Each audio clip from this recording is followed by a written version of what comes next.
Paulo TV.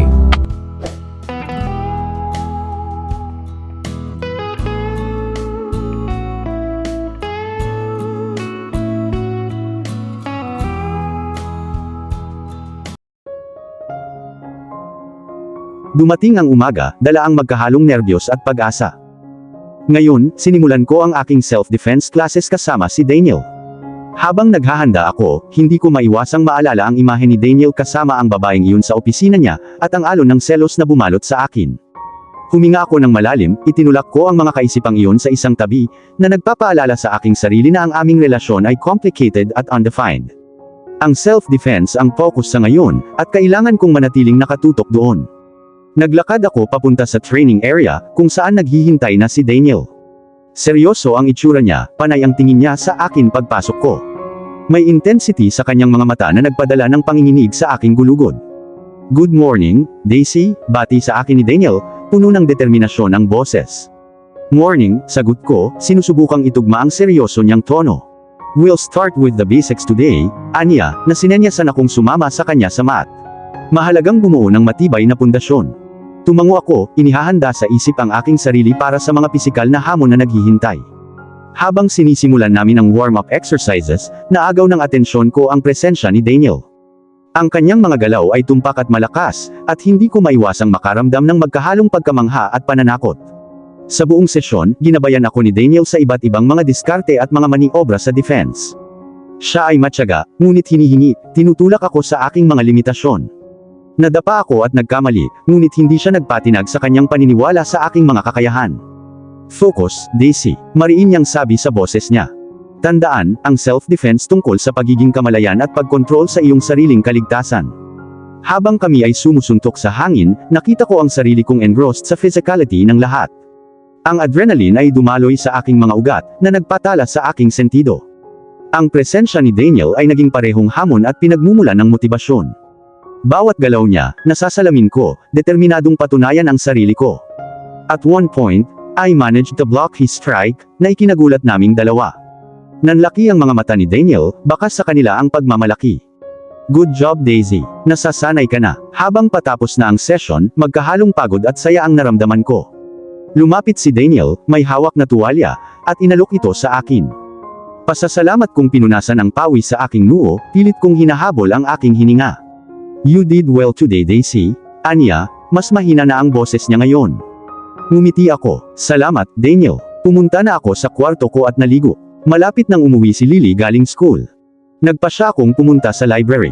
Habang naglalakad ako sa hall, nabangga ko yung babae na nasa office ni Daniel kahapon.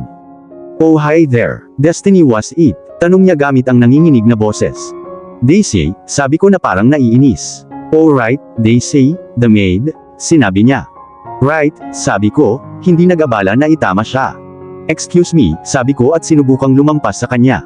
"Actually, Destiny, pwede bang maging manika ka at dalhan mo ako ng martini?" Wika niya. Hindi ako, sasabihin ko na sana, pero bumuntong hininga ako at pumayag. "Oo naman," sabi ko. "Salamat." Pupunta ako sa opisina ni Daniel, sabi niya habang naglalakad palayo. Bumuntong hininga ako at tinungo ang kusina. Hiniling ko kay Nancy, isa sa mga tauhan, na tulungan akong ihanda ang martini. Nagpasalamat ako sa kanya at umakyat sa taas. Kumatok ako sa pintuan ni Daniel, at narinig ko ang isang, "Come in."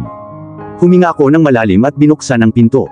Mukhang nalilito si Daniel habang naglalakad ako. Nilingon ako ni Isabella at sinabing, "Oh great, my martini is here."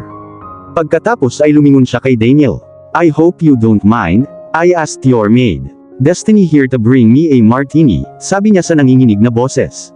Daisy ang pangalan niya at hindi siya maid, parang naiinis na sabi ni Daniel.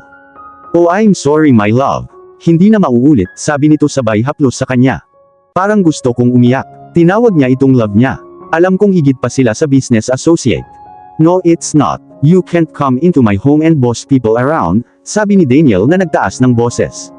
"It's fine Mr. Valentino," sabi ko. Pagkatapos ay lumapit ako kay Isabella, at inabot sa kanya ang inumin. "Here you go," sabi ko. "Excuse me," sabi ko sabay labas ng pinto.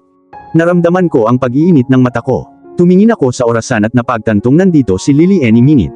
Napagpasyahan kong magmadaling pumunta sa restroom at nilagyan ng malamig na tubig ang mukha ko. Nakarinig ako ng katok sa pinto ko, akala ko si Lily yun.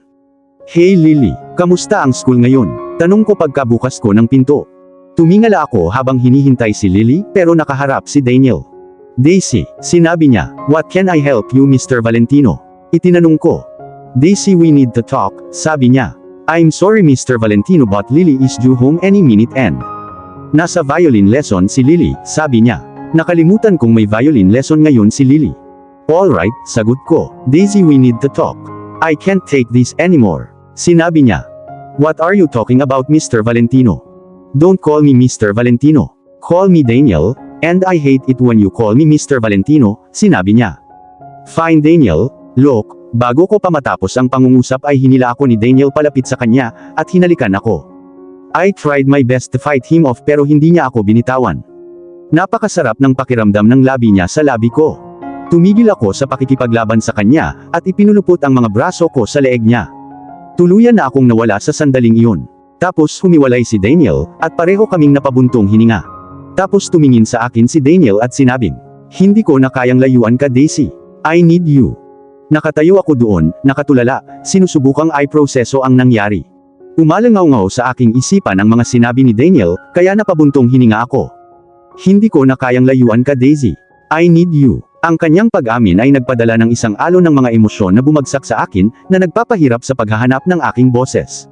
Daniel, I don't know what to say, nauutol kong sabi, ang bilis ng tibok ng puso ko sa dibdib.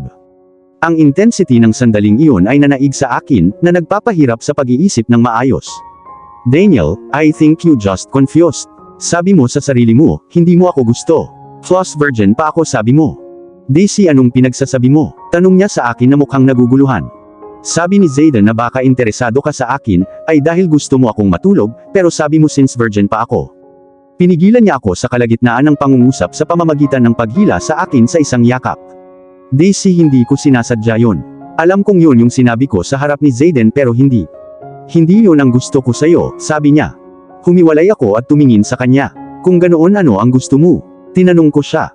Tumingin siya sa malayo at sinabing, hindi ko alam. Daniel, you're a very confusing man. Hindi ko maintindihan kung bakit ka nandito ngayon. Hindi ko alam kung ano ang gusto mo sa akin.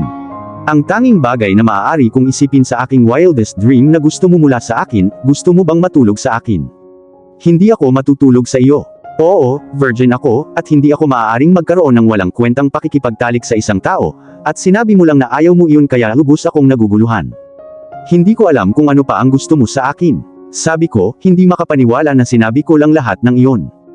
I want you. That's what I want Daisy, and no, I don't mean sex. I want you. Sa tuwing titingin ako sa iyo, may nararamdaman akong hindi ko pa naramdaman dati. I want to be around you all the time. I want you para halikan at yakapin ka, hindi ko akalain na may nararamdaman ako kahit kanino. That was until I met you. Tumingin siya sa aking mga mata, ang kanyang titig ay puno ng magkahalong pananabik at kawalan ng katiyakan. Naiintindihan ko kung sobra na ito, Daisy. Matagal ko nang itinatago ang nararamdaman ko, pero hindi ko na kayang labanan pa. Mas mahalaga ka sa akin, kaysa sa inaakala ko. 1,000,000 pag-iisip ang umiikot sa aking isipan. I didn't never expected this, never imagined na ganito pala ang nararamdaman ni Daniel sa akin. Huminga ako ng malalim, inipon ko ang aking mga iniisip at nagsalita mula sa puso. Daniel, this is unexpected, and nawalan ako ng salita. Tumingin ako sa ibaba, pinag-iisipan ang mga implikasyon ng kanyang mga sinabi. Hindi ko maitatanggi ang spark sa pagitan namin, ang hindi maikakailang koneksyon na nabuo sa paglipas ng panahon. Dahan-dahan lang, Daniel, sabi ko, sa wakas ay nakasalubong ko ang tingin niya. Maaari nating tuklasin ang mga damdaming ito, ngunit kailangan nating maging maingat. Tumango siya, magkahalong relief at determinasyon ang bumabalot sa kanyang mukha. I understand, Daisy. I'll respect your boundaries and I'll be patient. Just know that my feelings for you are sincere. May parte sa akin na gustong maniwala sa kanya, na sumuko sa mga emosyong umiikot sa loob ko. Ngunit ang isa pang bahagi ay humimok ng pag-iingat, na nagpapaalala sa akin ng mga komplikado ng aming sitwasyon. Kailangan namin ng panahon para mag-navigate sa bagong teritoryong ito. Maya-maya lang, naputol ang pag-uusap namin, nang may kumatok sa pinto. Nagulat ako, napalingon ako sa tunog, ang bilis ng tibok ng puso ko. Lumapit si Daniel at binuksan ang pinto, tumambad si Lily, nakagagaling lang sa violin lesson. Hey Daisy, what's my Kuya Dan doing here? Nakangiting tanong ni Lily. Sinulyapan ako ni Daniel, pero lumingon ako kay Lily. Nothing, sweetheart. Tinatanong niya kung kailan ang next self-defense class namin. Sagot ko, hindi ko alam kung ano ang sasabihin kay Lily. Oh okay, sumagot siya. Why don't we get you something to eat? Sabi ko sabay lampas kay Daniel, at sinunggaban yung kamay ni Lily. Please, nagugutom na ako, sabi ni Lily. Habang papunta kami sa kusina, hindi ko maiwasang makaramdam ng halo-halong emosyon na umiikot sa loob ko. Ang bigat pa rin ng pag-amin ni Daniel, at hindi ko mapigilan ang tindi ng sandaling iyon. Gayunpaman, kailangan ko ng oras upang i-proseso ang lahat. Masiglang nakipag-chat si Lily tungkol sa kanyang araw, ang kanyang mga salita ay lumilikha ng nakakaaliw na distraction mula sa whirlwind ng mga damdamin. Ngumiti ako at nakinig ng mabuti, nagpapasalamat sa kanyang presensya at sa pakiramdam ng normal na dulot niya sa aming buhay. Nakarating kami sa kusina, at naghanda ako ng magaan na merienda para kay Lily, sinusubukang mag-focus sa simpleng gawain. Ang pagluluto ay palaging pinagmumula ng kaaliwan para sa akin, isang paraan upang mabaon ang aking sarili sa kasalukuyang sandali. Mas kailangan ko ang katatagan na iyon kaysa dati. Kinagabihan, habang inihiga ko si Lily sa kama at agad siyang nakatulog, gayon din ako. Ang sikat ng araw sa umaga ay tumagos sa mga kurtina, dahan-dahan akong nagising. Nagising ako ng may pag-asa at kaba. Diumaha sa aking isipan ang mga pangyayari noong nakaraang araw, at hindi ko napigilang ibalik sa isip ko ang pag-amin ni Daniel. Umupo ako sa kama, huminga ako ng malalim. Mayroon akong isa pang self-defense class ngayon. Hindi ko maiwasang ma-excite na makita si Daniel. Habang naghahanda ako para sa araw na iyon, hindi ko maiwasang makaramdam ng kilig sa sarili. Sinulyapan ko ang sarili ko sa salamin, pinupuna ang bawat imperfect na meron ako. Paano ako gusto ni Daniel? Sumagi sa isip ko ang mga babaeng nakita ko sa opisina ni Daniel, na nagpapataas ng aking insecurities. Magiging karapat-dapat ba ako sa kanya? Magiging sapat na ba ako para sa kanya? Nabibilang ba ako sa mundo niya? Isinantabi ko ang aking mga pagdududa, natapos kong maghanda. Ginising ko si Lily at tinulungan ko siyang maghanda galing school. Tapos, sabay kaming bumaba. Pagpasok ko sa kusina, napuno ng hangin ang bango ng bagong timplang kape. Inaasahan kong makikita ko si Daniel. Gayunpaman, nagulat ako, naroon si Zayden. Good morning, bati niya sa amin. Good morning, sagot ko. Morning Daisy, nasaan si Daniel? Tanong niya. Ako ay nagtataka sa parehong bagay. Sinimula ni Zayden ang likod ng kanyang ulo. Parang hindi siya sigurado sa sasabihin. Si Daniel ay may urgent matter na dapat asikasuhin. Sinabi niya. Oh, bibigyan niya ako ng self-defense classes ngayon. Oh well, sabi ko na medyo nadismaya. Actually, kaya ako nandito. Tinawagan ako ni Daniel kaninang umaga at pinakiusapan niya akong mag-train kasama ka ngayon, sabi niya. Oh sige, sagot ko. Dapat na ba tayong magsimula? Tanong niya sa akin. Sige, ihatid ko na si Lily sa school, tapos magsisimula na tayo, sabi ko, tumango naman siya. Naghanda ako ng mabilis na almusal ni Lily at dinala siya sa driveway kung saan naghihintay sa kanya ang driver. Naglakad ako pabalik sa bahay, at hinihintay ako ni Zayden. Handa ka na ba? Tanong niya, tumango ako at sinundan siya sa gym. Si Zayden ay hindi kasing tigas ng trainer gaya ni Daniel. Tinulak talaga ako ni Daniel, si Zayden naman mas relaxed. Gayunpaman, pagkatapos ng aking training session, I was sweating like a pig. You did great. Papuri sa akin ni Zayden. Salamat, magaling kang guro, nakangiting sabi ko sa kanya. Then his phone rang, sinagot niya, at nagsimulang magsalita ng Italian. In-end niya na ang tawag, at parang nalungkot siya. Is everything alright? Tinanong ko siya. Yes, well, no, sabi niya. May maitutulong ba ako? Tinanong ko siya. Actually, meron. Tumawag sa akin ang secretary ko at sinabing na-reschedule lang ang isa sa mga meetings ko and I have to get there ASAP.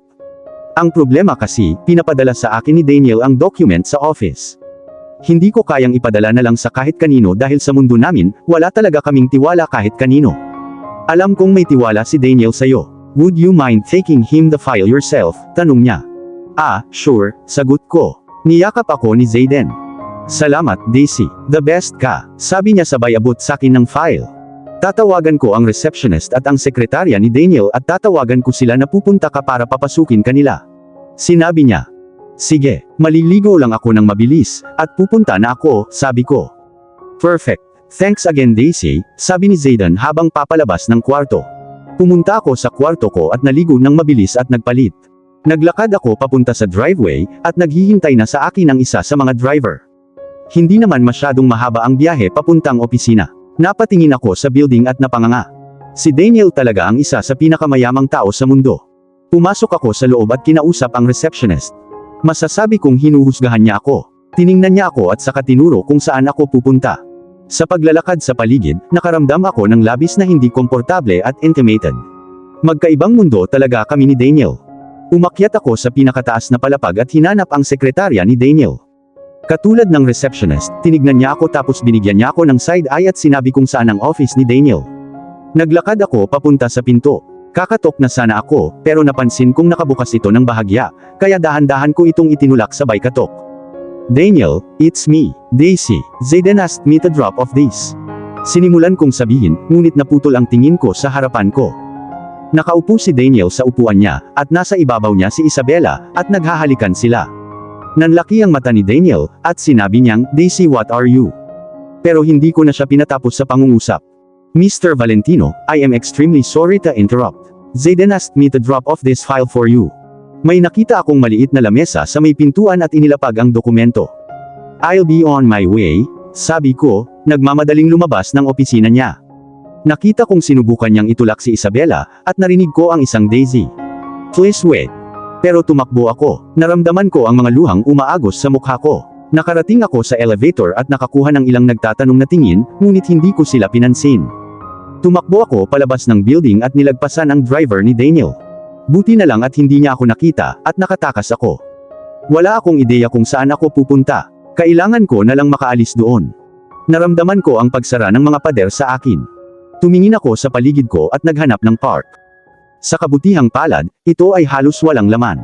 Umupo ako sa isang park bench at nag-breakdown. Napakatanga ko, bobo tanga-tanga. For a slight moment, naniwala talaga ako sa kanya. Naniwala talaga ako na gusto niya ako. Sinabi niya na gusto niya ako, at naniwala ako sa kanya.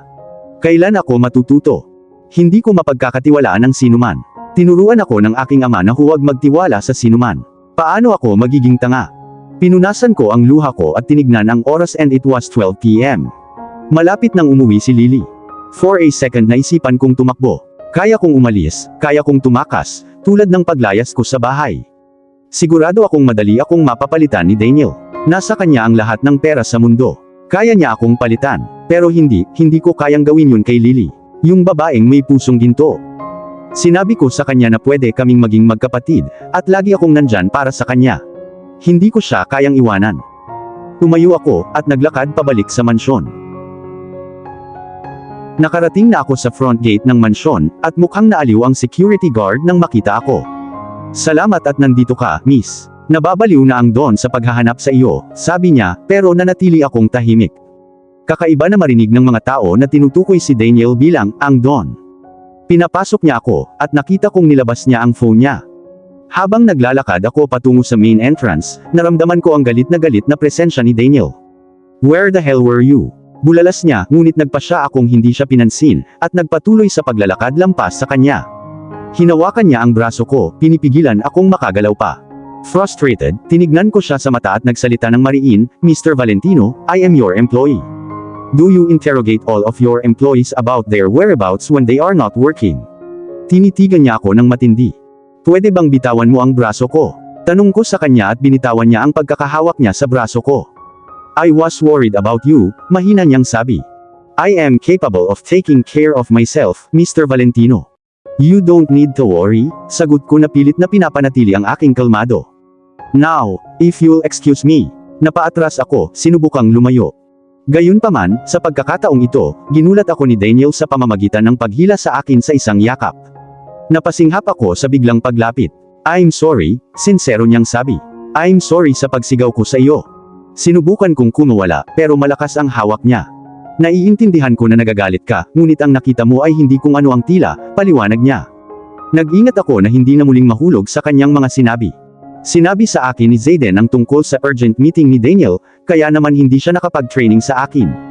But then I discovered him with another woman in his office. Tila isang maginhawang dahilan para makasama siya. Bago ko maipahayag ang aking pag-aalinlangan, nagpatuloy siya. Alam ko kung ano ang iniisip mo, at mali ka.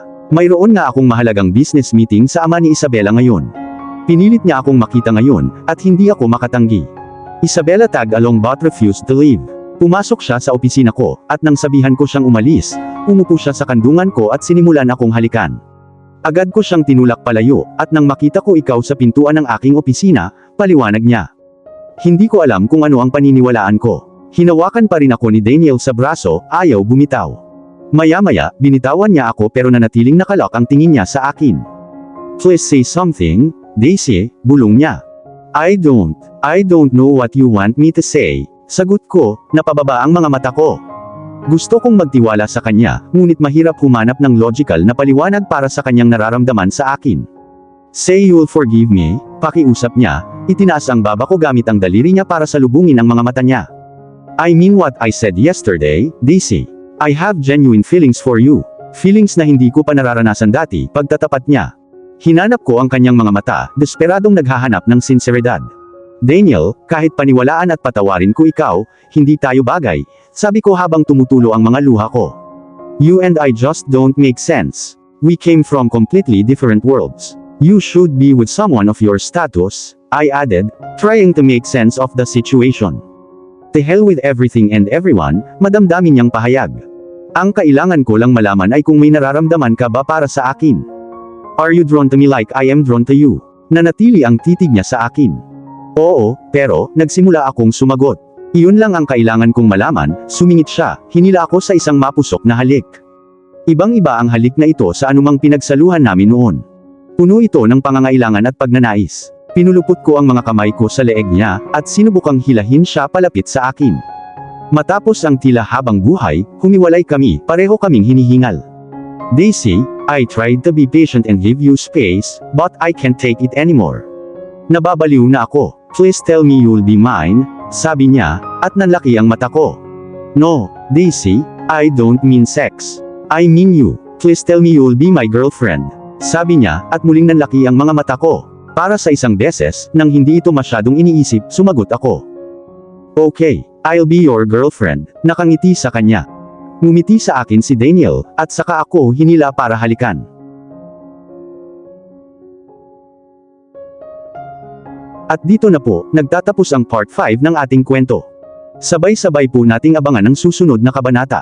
Maraming salamat po. God bless and ingat po tayong lahat.